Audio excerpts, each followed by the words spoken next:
sort of blowing. We'll talk about them. 6 flags flying over Fort Sumter. We're going to start with the 5 smaller flags. You look all the way to your left.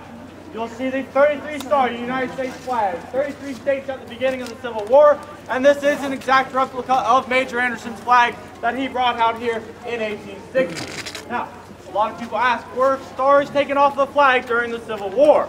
No, they were not. President Lincoln did not believe the right of secession, therefore he did not believe any states ever left the Union, and their stars remained on the flag.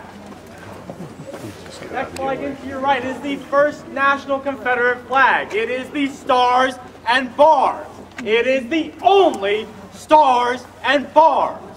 It has 7 stars representing the first 7 states to secede from the Union. Now, the problem with this flag is on a calm day, when it hangs against the flagpole with the smoke and dust of war, it looks an awful lot like an old American flag.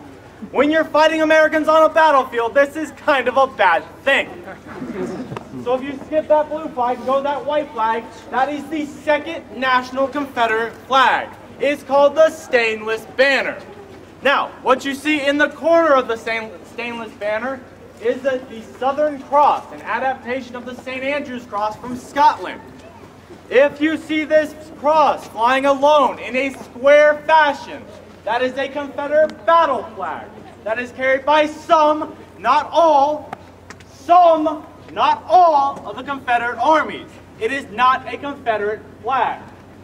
If you see that flying alone in a rectangular fashion, that is a Confederate naval jet. Probably the rarest flag during the Civil War. It is not a Confederate flag. Okay? That's very clear. Now, the problem with the second national Confederate flag is on a calm day, when it hangs against the flagpole with the smoke and dust of war, it looks an awful lot like a surrender flag. This is also a bad thing on a battlefield. So at the end of the Civil War, they added a red vertical stripe to the end of that flag, and that became the third national Confederate flag. It never flew out here, so we don't fly it here today. These are the only Confederate flags. They're historic, and that's why we fly them here at the fort today. All the way on your right is the 35-star United States flag. 2 states added to the Union during the Civil War. Does anyone know which they are? I heard it.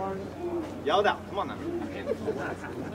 Kansas is one of them. West Virginia is the other one. All-star group right here. Kansas and West Virginia. Right. West Virginia and Kansas are the 2 added. Nevada is also added during the Civil War. But the way the flag system works is your star is not added to the flag until July 4th of the following year. So this is the flag that would have flown over Fort Sumter from February 18th, 1865 until July 4th, 1865. The center flag is the South Carolina state flag. Yes, that is a palmetto tree in the center. No, that is not a moon in the corner. Where this flag originates from is Sullivan's Island and the 2nd South Carolina Regiment in 1776. These men of the 2nd South Carolina Regiment are building a palmetto log fort to defend the city of Charleston from British invasion. They become the very first American troops to defeat the British in the American Revolution 6 days before the Declaration of Independence is signed. Now, Colonel Moultrie, their commander, needs a flag to represent his men, so he designs it after their uniforms. They wore a blue uniform, so he took a blue field, and they wore a gorget symbol on their helmet. Now, what a gorget is a medieval piece of armor that knights wore to protect their neck between their helmet and their chest of armor.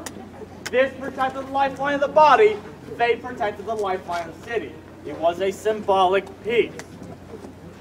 In 1861, the new nation of South Carolina needs a flag to represent themselves. So they decided to honor Colonel Moultrie and his men by taking his flag, adding a palmetto tree to the center, which his fort was made out of, and that became our state flag. It has been our state flag since 1861, and it has never, ever been changed. The large flag on the large flagpole is the 50-star United States flag. It is the current flag of the United States of America, and yes, we do get questions about that one. All right, ladies and gentlemen, if you'd like to hear my history talk, I'm going to head over here to the left and hang out with the cannon. You can follow me if you like.